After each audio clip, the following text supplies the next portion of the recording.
ಇವತ್ತು ಕೋಮಲ್ ಹಗರಣ ಆಗೇ ಇಲ್ವಾ? ಹಗರಣ ಹಾಗೇ ಇಲ್ಲ. ಹಾಲಿಂದ ₹1 ನಾನು ತಿಂದೇ ಇಲ್ಲ, ನನ್ನ ಕುಟುಂಬ ತಿಂದೇ ಇಲ್ಲ ಅಂತ ಮಾರನ್ನ ಪ್ರಮಾಣ ಮಾಡಿ. ನಾನು ಬರ್ತೀನಿ ಪ್ರಮಾಣ ಮಾಡಕ್ಕೆ. ನನ್ನ ಹತ್ರ ಸಾಕ್ಷಿ ಸಮೇತ ಪ್ರಮಾಣ ಮಾಡಿ ಬರ್ತೀನಿ. ನೆಕ್ಸ್ಟ್ ನಾನು ಗೆದ್ದು ಬರ್ತೀನಿ. ನಾನು ಗೆದ್ದು ಬಂದ್ರೆ ನೀವು ಕ್ರಷರ್ ಕಾವಲಿರ್ತೀನಿ 3 ದಿವಸ. ತಾವೇನ್ ಮಾಡ್ತೀನಿ? ನೀವು ಬಹಿರಂಗ ಉತ್ತರ ಕೊಡಿ. ಬಗ್ಗೆ ಮಾತಾಡಿದ್ದೆ, ಕೇಚರ್ ಬಗ್ಗೆ ಮಾತಾಡಿದ್ದೆ, ಮುನ್ಸೋಬರ್ ಬಗ್ಗೆ ಮಾತಾಡಿದ್ದೆ ಇತ್ತು. ನನ್ನ ಬಗ್ಗೆ ಈಗ ಸ್ಟಾರ್ಟ್ ಮಾಡಿದ್ದೀರಿ. ಯಾಕೆ ನಿಮ್ಗೆ SC ST ಬೆಳಿತಕ್ಕಂತ ಇದೇ ಇಲ್ವಾ? ನಿಮ್ಗೆ ನಾವೇನು ಮಾತಾಡ್ಲೇಬಾರ್ದ? ನಮ್ಗೆ ಹಕ್ಕೆ ಇಲ್ವಾ? ಹಂಗಾದ್ರೆ ನೀವು ಮಾಡಿದ್ದೆಲ್ಲ ರೈಟ್ ಅಂತ ನಾವು ಹೋಗ್ತಾ ಇರ್ಬೇಕು ಹಂಗಾದ್ರೆ. ಸೊ ದಯವಿಟ್ಟು ಇದನ್ನ ಬಿಟ್ಟು ನಿಮ್ ಸುತ್ತ ಇರ್ತಕ್ಕಂಥ ಸಮಸ್ಯೆಗಳು ಫಸ್ಟ್ ಬಗೆಹರಿಸ್ಕೊಳ್ಳಿ. ಇವತ್ತು ಏನ್ ನಿಮ್ ಸುತ್ತ ಇದೆಯಲ್ಲ, ಇವತ್ತು ನಮ್ಮ ಜಿಲ್ಲೆಯಲ್ಲಿ ಎಲ್ಲೂ ಯಾರು ಇಡಿ ಹಗರಣ ಬಂದಿರಲಿಲ್ಲ, ತಾವು ಹೋಗಿದಿರಿ. ಅದು ಸಮಸ್ಯೆ ಬಗೆಹರಿಸ್ಕೊಳ್ಳಿ. ಇವತ್ತು ನೀವ್ ಏನ್ ಹೇಳ್ತೀರಿ, ಕೋಮಲ್ ಬಗ್ಗೆ ಏನ್ ಹೇಳ್ತಿದ್ರಿ? ಯಾವ ಅಧಿಕಾರ ಇಟ್ಕೊಂಡು ಕೋಮಲ್ ಬಂದ್ರಿ? ಅರ್ಧ ಹಂಚಿಕೆಯಲ್ಲಿ ನೀವು ಕೊಟ್ರ? ನೀವು ಅಧಿಕಾರ ಹಂಚಿಕೆ ಮಾಡಿದ್ರ? ನೀವು ನಿಮ್ಮ ಆಪಾದನೆ ನಿಮ್ಮ ಮೇಲೆ ಇಲ್ವಾ? ಇವತ್ತು ನಿಮಗೆ ಗೊತ್ತಿರ್ತಕ್ಕಂಥ ಒಂದು ಸನ್ನಿವೇಶ ಜ್ಞಾಪಕ ಇರ್ಲಿ. ಎಲ್ಲರೂ ಧರ್ಮಸ್ಥಳಕ್ಕೆ ಹೋಗ್ತಾರೆ ಏನು ಕೇಳಿ? ಪ್ರಮಾಣ ಮಾಡ್ಲಿಕ್ಕೆ. ನಾನು ನಿಮ್ಗೆ ಒಂದ್ ಮಾತು ಹೇಳ್ತೀನಿ, ಮಾಲೂರು ಮಾರಮ್ಮನ ಮೇಲೆ ತುಂಬಾ ನಂಬಿಕೆ ಇದೆ. ಆ ಮಾರಮ್ಮ ಮುಂದೆ ಬಂದು ನಾನು ಬರ್ತೀನಿ.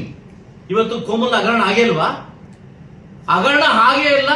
ಹಾಲಿಂದ ₹1 ನಾನು ತಿಂದೇ ಇಲ್ಲ, ನನ್ನ ಕುಟುಂಬ ತಿಂದೇ ಇಲ್ಲ ಅಂತ ಮಾರನ್ನ ಪ್ರಮಾಣ ಮಾಡಿ. ನಾನು ಬರ್ತೀನಿ ಪ್ರಮಾಣ ಮಾಡಕ್ಕೆ. ನನ್ನ ಹತ್ರ ಸಾಕ್ಷಿ ಸಮೇತ ಪ್ರಮಾಣ ಮಾಡಿ ಬರ್ತೀನಿ.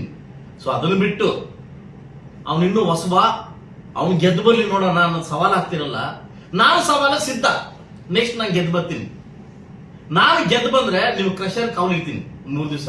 ತಾವೇನ್ ಮಾಡ್ತೀರಿ? ನೀವು ಬಹಿರಂಗ ಉತ್ತರ ಕೊಡಿ. ಇಲ್ಲ ಮಾರಮ್ಮ ದೇವಸ್ಥಾನ ಬನ್ನಿ ಮಾಲೂರು, ನಾನು ಬರ್ತೀನಿ. ಅಲ್ಲೇ ಪ್ರಮಾಣ ಮಾಡೋಣ. ಯಾರು ಅಸತ್ಯ ಪ್ರಮಾಣ ಮಾಡೋಣ. ಇದನ್ನು ಬಿಟ್ಟು ನಿಮ್ಮ, ಯಾಕಂದ್ರೆ ನನಗೂ ಗೊತ್ತಿದೆ, ತಮ್ಮ ವೈಯಕ್ತಿಕ ಮಾತಾಡೋದು, ನಾನು ವೈಯಕ್ತಿಕ ಮಾತಾಡೋಕೆ ಲೋಡ್ ಗಟ್ಟು ಟನ್ಗಟ್ಲೆ ಇದೆ, ಕುಂಟಾಲ್ ಟನ್ಗಟ್ಲೆ ಇದೆ, ಬಿಸ್ಬೇಕಾಗುತ್ತೆ. ಸೊ ಅದನ್ನು ಬಿಟ್ಟು ನನ್ನಂತ ಹೊಸ ಶಾಸಕ ಇರ್ಬೋದು, ನೀವೇನ್ ಹೇಳಿದ್ರು ಹೊಸ ಶಾಸಕನು ಸಿದ್ದರಾಮಯ್ಯ ಬಗ್ಗೆ ಮಾತಾಡಬಾರ್ದು, DKಶಿ ಬಗ್ಗೆ ಎಲ್ಲಿ ಮಾತಾಡಿದೀನಿ? ನಾನು ಎಲ್ಲಿ ಮಾತಾಡಿದೀನಿ? ಸರ್ಕಾರ ಹಿಂಗ ಆಗುತ್ತಂತ ನಾನು ಮಾತಾಡಿದ್ದೀನಿ. ಅದು ಮಾಹಿತಿ ಪ್ರಕಾರ ಆಗುತ್ತೆ ಅಂತ ಹೇಳಿದ್ವಿ. ಹಾಗೆ ಆಗುತ್ತ ಅಂತ ಹೇಳಿದ್ನ? ನಿಮ್ ಮಾಹಿತಿ ತಂದಕ್ಕೆ ನಾನು ನಿಂದ ಹಂಗೆಲ್ಲ ಮಾತಾಡಕ್ ಹೋಗ್ಬಾರ್ದು. ಯಾಕಂದ್ರೆ ಕೆದಕಿದ್ದು ನನ್ನ ಇದು 3ನೇ ಸರಿ ಕೆಲ್ತಾ ಇದೀನಿ. 3ನೇ ಸರಿ ಕೆಲ್ತಾ ಇದೀನಿ.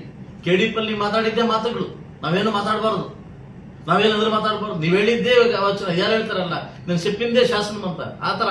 ಸೊ ದಯವಿಟ್ಟು ಹೊಸ ಶಾಸಕ, ಹಳೆ ಶಾಸಕ, ಹೊಸಬ್ನು ಅಳುಬ್ನು 2018 ನೀವು ಕೂಡ ಹೊಸಬ್ರೆ. ನಾನು ಕಂಟೆಸ್ಟ್ ಮಾಡಿದ್ದಾಗ ನಾನು ಹಣೆ ಬರ ಸೋತೆ. 2023ಗೆ ನನಗೆ ಗೆಲ್ಸಿದ್ರು, ಹೈಯೆಸ್ಟ್ ಮೆಜಾರಿಟಿ ಗೆಲ್ಸಿದ್ರು. ತಮಗೇನ್ ಬಂದ್ ಕೇಳಿ, 242ರಿಂದ ಗೆದ್ದಿರುತ್ತ ಓಟ್